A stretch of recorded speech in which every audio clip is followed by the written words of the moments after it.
Well, inflation is still putting a huge strain on Americans' wallets. Core personal consumption, this is the Fed's favorite inflation measure. It went up 4.9% in April from a year ago. It's a bit less than expected, but it is still hovering near a 40-year high that was set in February. This coming as the Congressional Budget Office reports while revenues are booming, government spending is rising much faster. Here to talk about it all is Russ Vought, former OMB director and president of the Center for Renewing America. Russ, great to see you. Thank you for being here.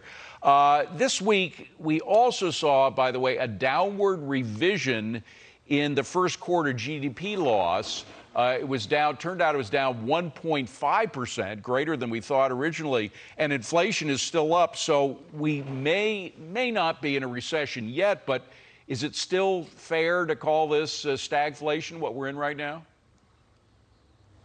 Yeah, it's really touch and go right now, David, in the sense that we could have another quarter upon us where we have negative growth, and we'll be in a situation that the Fed is going to have to take steps that put us in a position, if they really do deal with inflation, in which they're not going to be able to find a soft landing. And I think what you saw this week with CBO's report is that the 10-year window, the 10-year picture that budgeteers look at to figure out are we fiscally healthy or not, is worsening because of the spending. And they had some rosy assumptions in there. They had assumptions that inflation this year is only going to be 4.7% and next year is going to be 2.3%. And they said that we're going to have growth at 4%.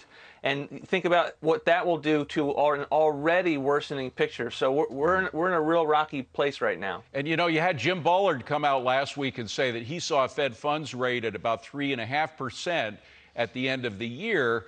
A lot of people say it should be much higher than that if you really want to kill inflation, but 3.5% means an extra 2.5% payment on our debt. So just the payment of the debt will go up enormously if you have a 2 full percentage point increase, right?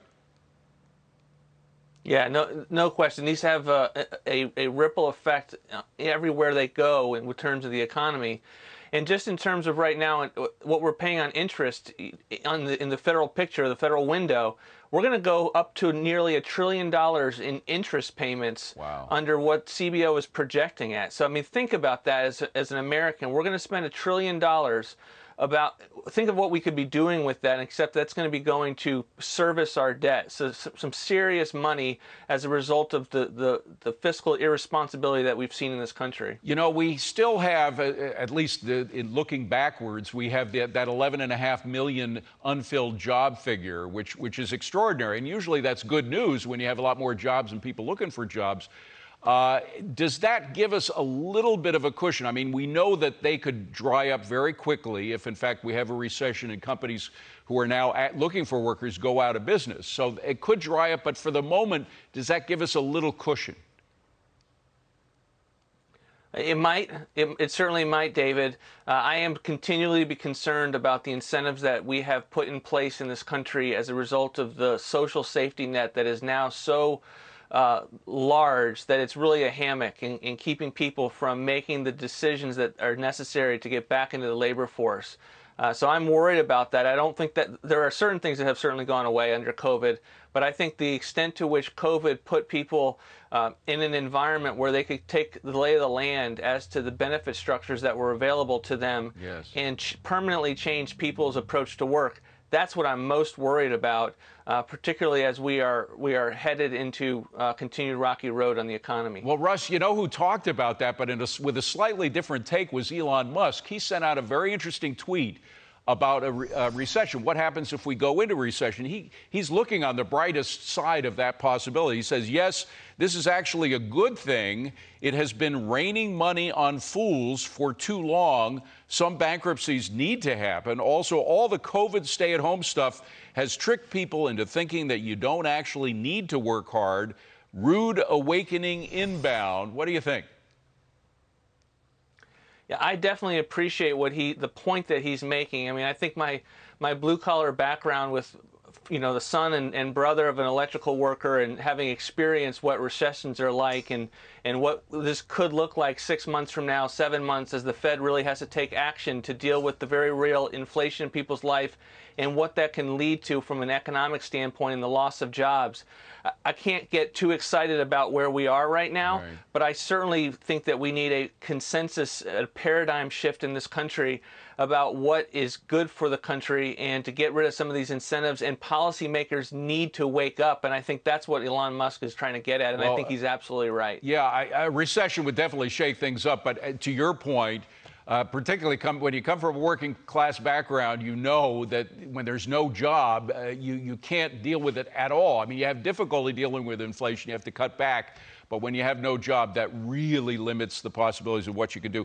I want to switch gears to the issue of schools. Of course, it's foremost in people's mind right now, and whether we have enough money to spend correcting things that might have led to this horrible shooting.